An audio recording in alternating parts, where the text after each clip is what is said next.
Alila siri. Pesaj. Sambula ngandila so. Naole solo kasi. Lokasi.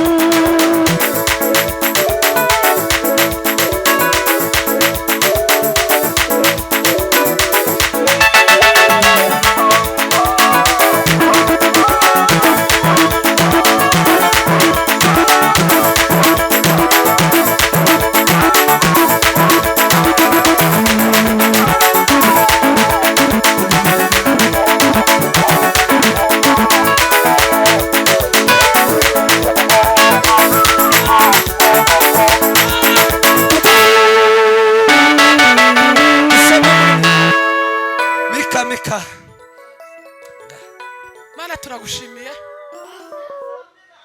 duhimbaje gukomera kwa byiringiro bizima duhimbaje neza n'urukundo ukunda ubwoko bwawe turagushimye kuko watugiriye neza twebwe abangana gutya tukaba twageze imbere y'amaso yawe ma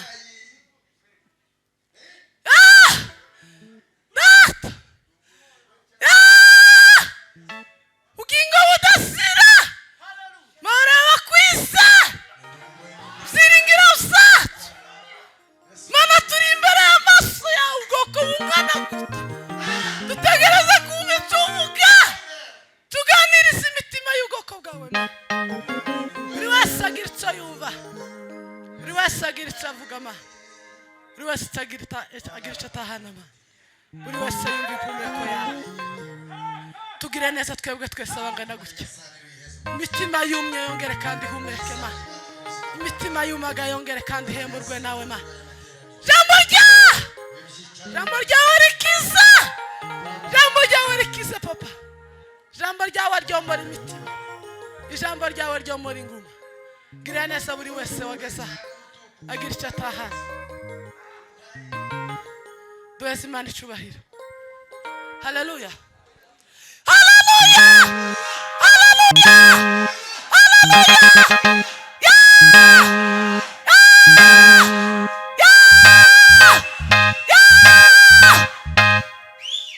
Ubarikiwe sana.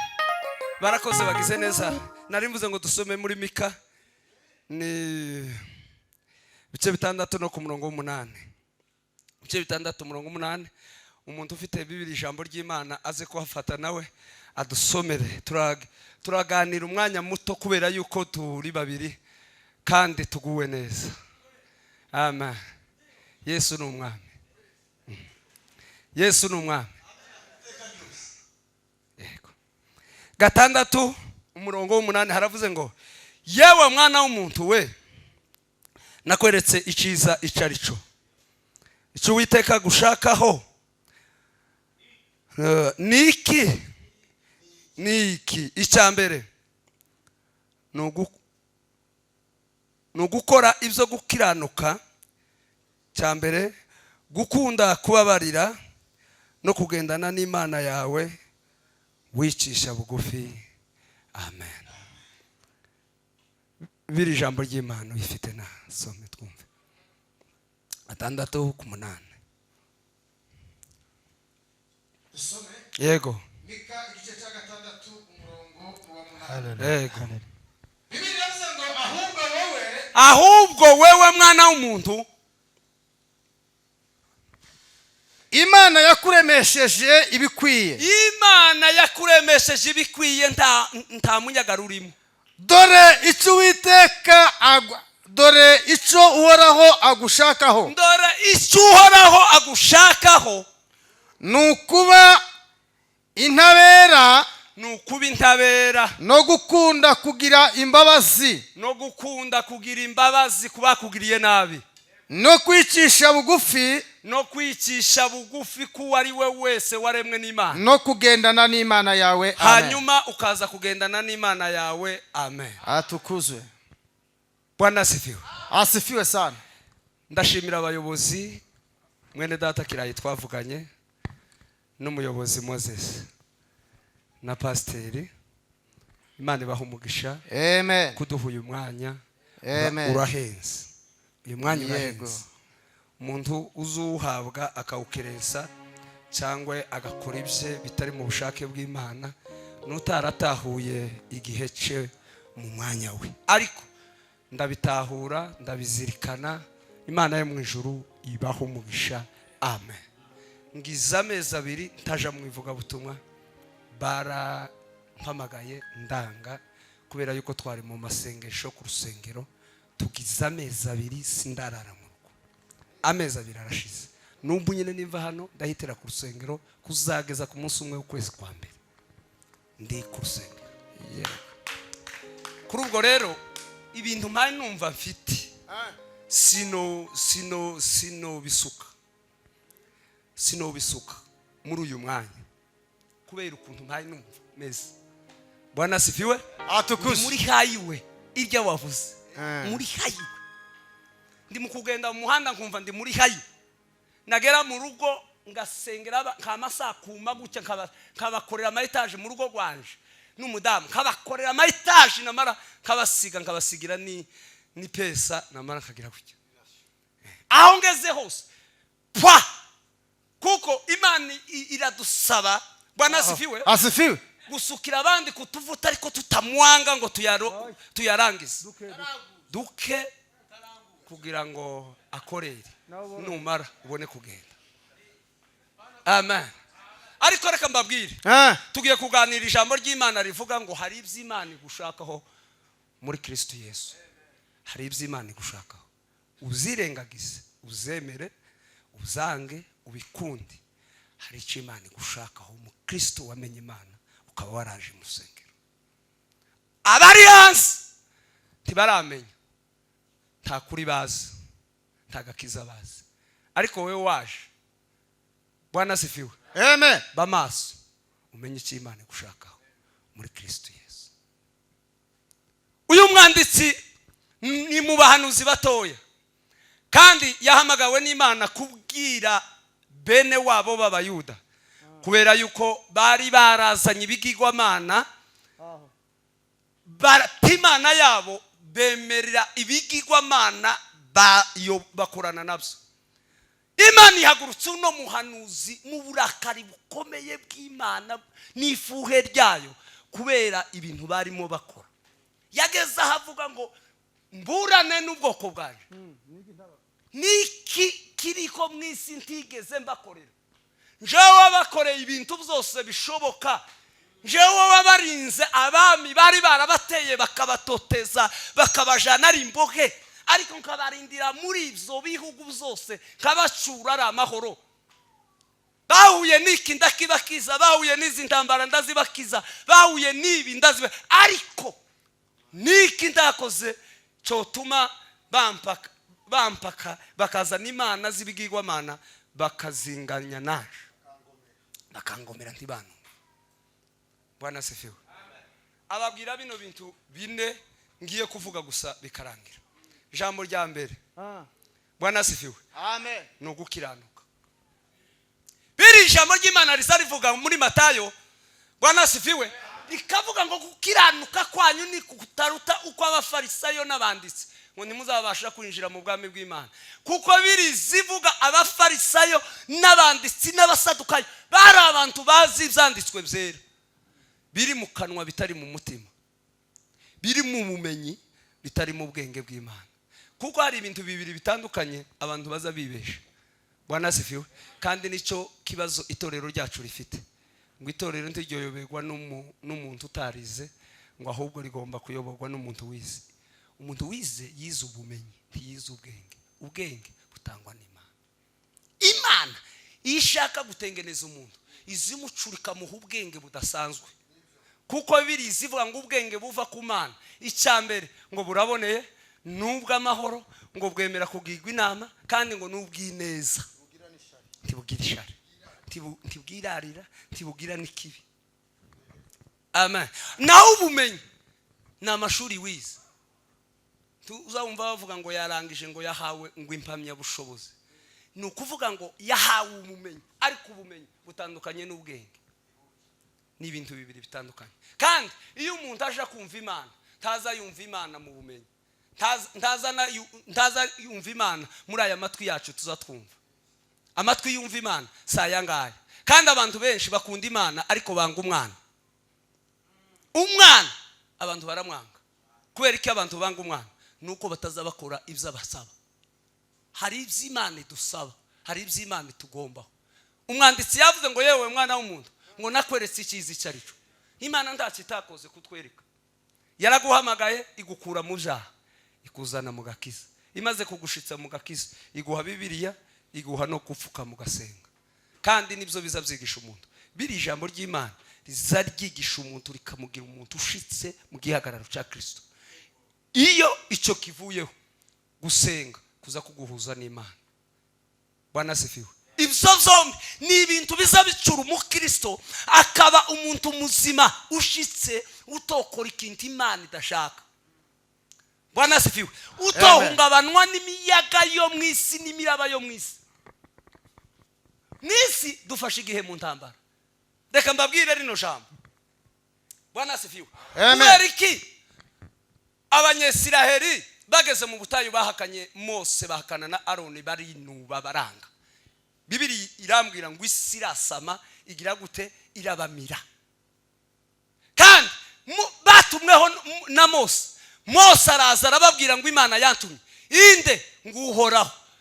Uwuhe? Ngo ndiho. Ngo arangize ababwira ibimenyetso Imana yamuhaye gukorera muri Egiputa. Baravyemera. Bamaze kuvyemera, Mose aja muri kwa Farawo. Arabikora, Farawo aranga arinangira kugeza ubwo yatewe ibyago bigera ku 10. Babireba n'amaso, bavyitegereza n'amaso. Kandi muri ibyo byago byose nta na kimwe cyageze mu rugerero rw'Abanyesiraheli. Hari cyo bashuma? Nta cyago na kimwe kigeze kigera mu nkambi z'Abanyesiraheli aho bari bari. Haba na kimwe. Ariko muri Egiputa izige zagaza zizamuka zikava mu misozi zikinjira muri leta, zikinjira mu bwami, zikinjira mu miki, zikinjira mu mihanda, zikinjira mu bantu, zikarya abantu bose usibye umunyesiraheli. Bakayibona umukungu gutyo ukamuhinduka mu kanya gatoya ukabinda zanda zikinjira muri leta. Bakabibona ibikari bigasimbagurika, byose bigasimbagurika, bikamabiza bikinjira muri leta. Ariko ntabwo byigeze byinjira mu rugerero rw'Abanyesiraheli. Barabibona abana b'ifura bo muri Egiputa bose ku murongo, arari ku murongo, barapfa bose barashira. Ariko Abanyesiraheli bafite ababo. Barabibona ngo bahaguruke. Farawo yongera kandi kwisubiramo, abohereza ingabo, barazibona inyuma. Imana yamiza pa yamishira inkingi y'igicu hano inyuma, inkingi y'urumuri imbere irabakingira. Barabibona n'amaso yabo, barabibona. Ntibari bapfuye umutima, barabibonye. Bari bafite amaso abona, ntabwo bari impumyi, baza babibona. Ngo bagere imbere bahurirana n'inyanja. Inyanja bahurirana, baritotomba, bararira, baraboroga, bariganyira bigenze gute? Ariko Imana yamisha mu nzira, barambuka humutse. Barabibona ngo bashabuke hakurya. Miriam araririmba, Abanyegiputa ngo bishira gutya, isi yamigira gutya, amazi yamagira gutya, bose barabibona. Barabibona. Ariko ngo bagere hakurya mu butayu, Imana ibahamana, barayirya, barayibona. Inyama bavuga ngo inyama zikama ziza inkware, bavuga ngo imisima hakama haza amanu, barayibona. Bavuga ngo amazi turayakeneye, ngo nimukubite ku rutare, urutare pa amazi akamaza. Ariko ngo bamare. Mose ngo aje gusenga, atinde ku musozi gusenga. Bamavuga ngo ese harya Imana tuzahora twumva ngo Mose yavuze. Tuzahora twumva ngo Mose yavuze. Mose ninde kwanza kwa mbere? Nigute kwanza kwa mbere tubayoboka mwebwe? Aro Mose ngo Imana yavuze. Wowe Aroni ngo ni wowe mutamzi wacu. Miriam ngo ni wowe muririmbyi. None n'ibyakazo turabanza, none nimuturemere ikimaso. Bararema ngo bamare kurema, batangira kugihimbaza. Imana yadukuye muri Egiputa, Imana yadukuye. Imana ibayazumvishe, Imana ibayazumvishe papa we, Imana ibayazumvishe. Hari ibyo Uwiteka kugombaho, hari ibyo Uwiteka gushaka muri Kristo Yesu, hari ibyo Uwiteka gushaka. ni ugukora ibyo gukiranuka no kugendana n'Imana yawe wicisha bugufi. Bwana asifiwe. No gukunda kubabarira, no gukunda kubabarira. Bibiliya ivuga ngo mubabarire abantu ngo ibyo babakoreye byose. Kandi abigishwa ngo bagira umushiha ukomeye cyane. Baravuga tuzababarira kangahe?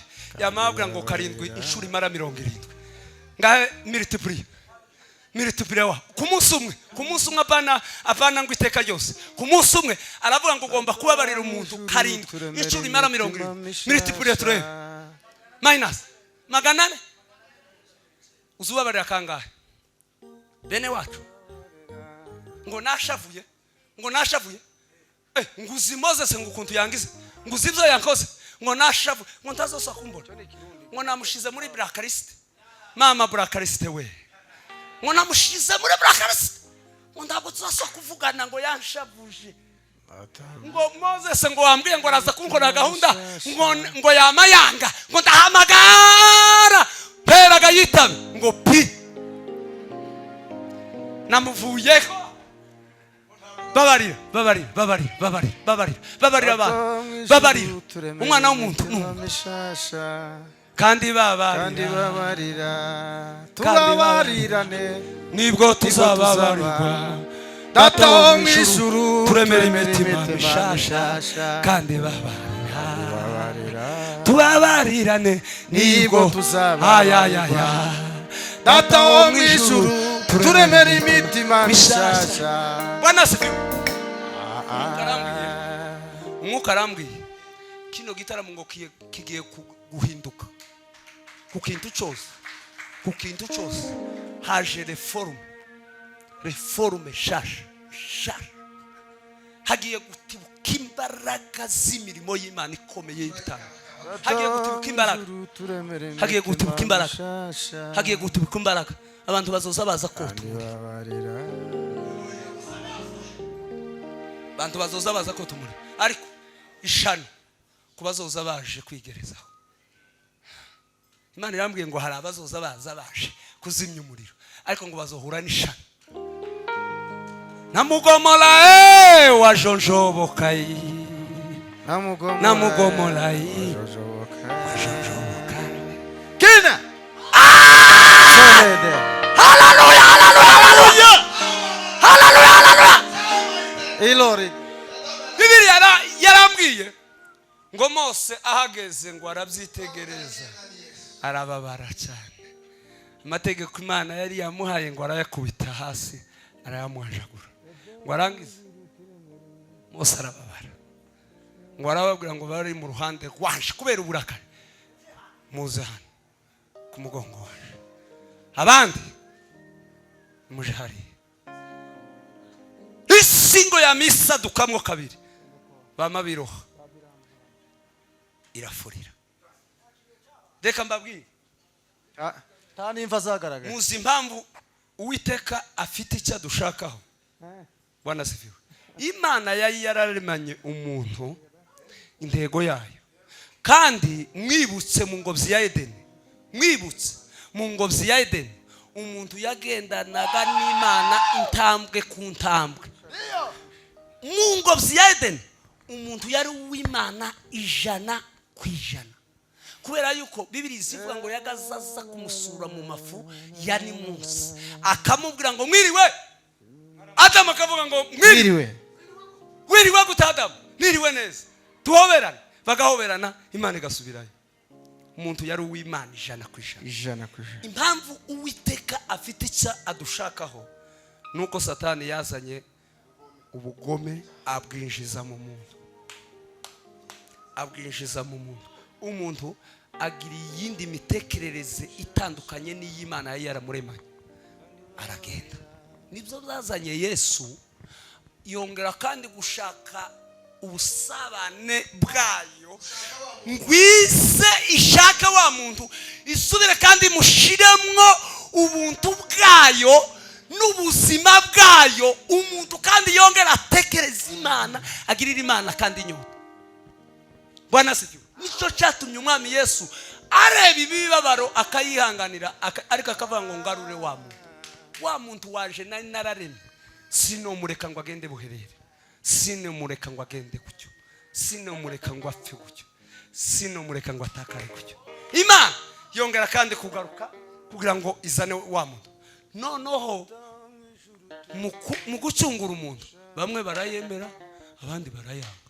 Bibiliya yavuze ngo abafarisayo n'abasadukayo, Bwana sifiwe, Yesu yaje muri bo ariko baramwanga kubera ivyo bari barize.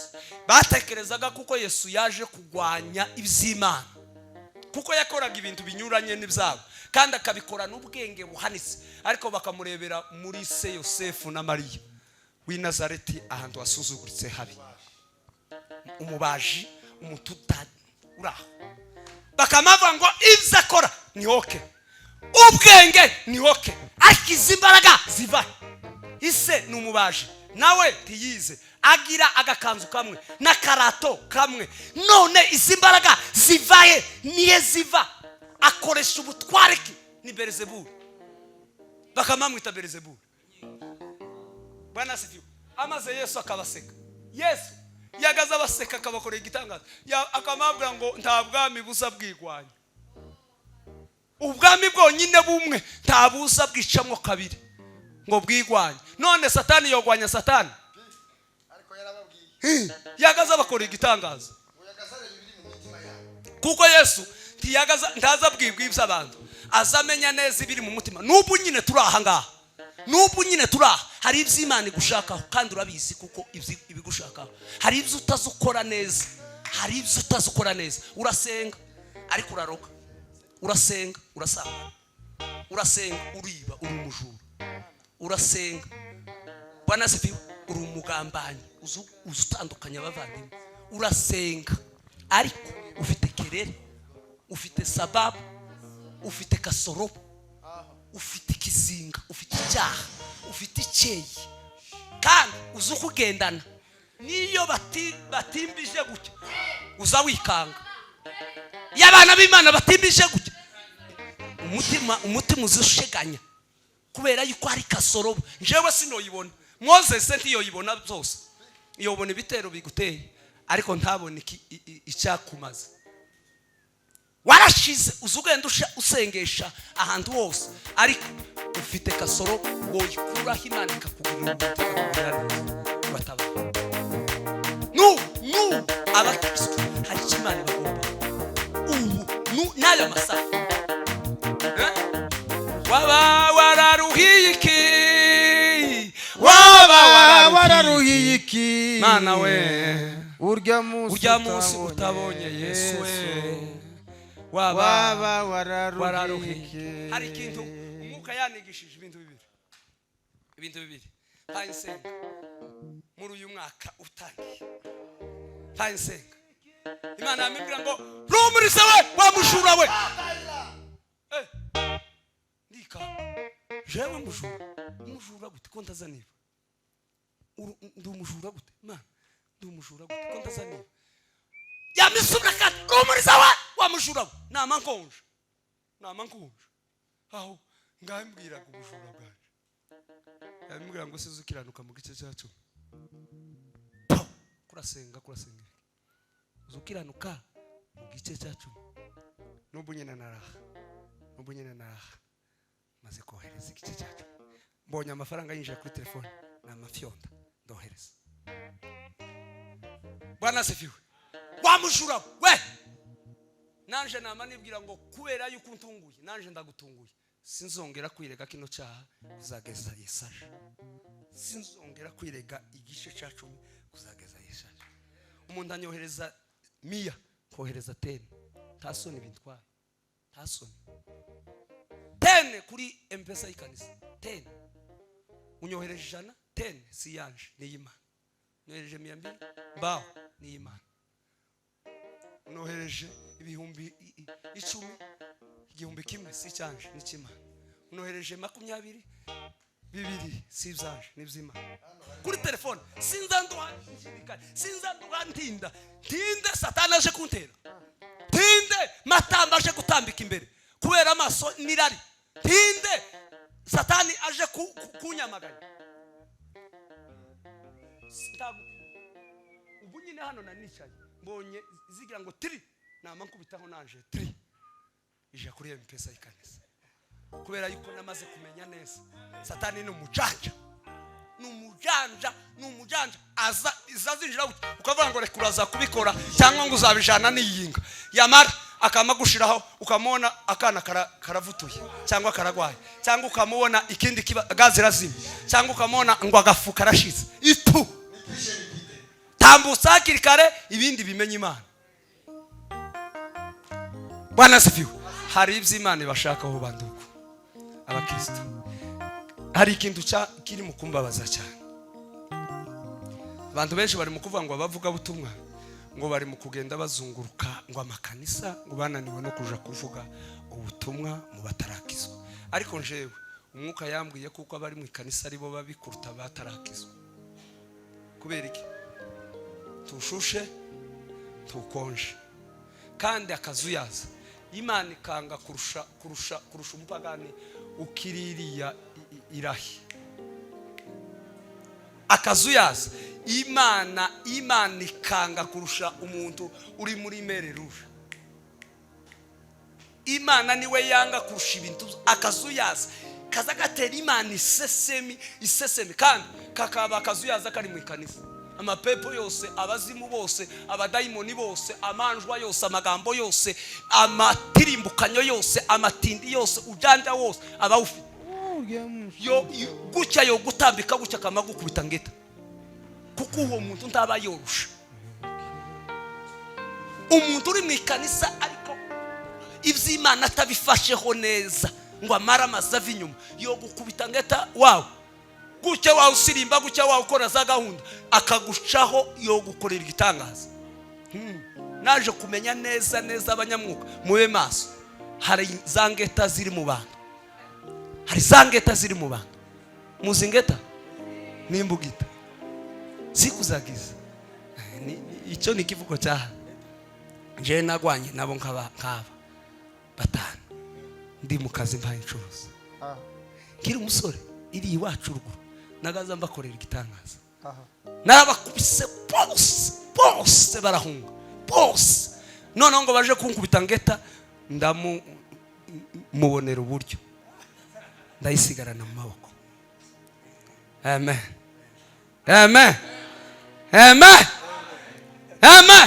Kandi uwo munsi baba baranyishe iyo abundi bene uyu muntu ushidikanya baba baranishe nicyo bayi bafite banjanye telefone naza mpamagara gucya iri yepfo ya molemu ahantu ngo ni sayika mbaye mpamagara gucya yamayikubita ngo ayikubite ndamutega ndamufata ngo mufate kera ahinyuma sinamenye kuntu byagenze nagiye kumva ngo tibu bayi bankubita amaze ndabahindukira. Bwana sifiwe. Ngiri umusore kera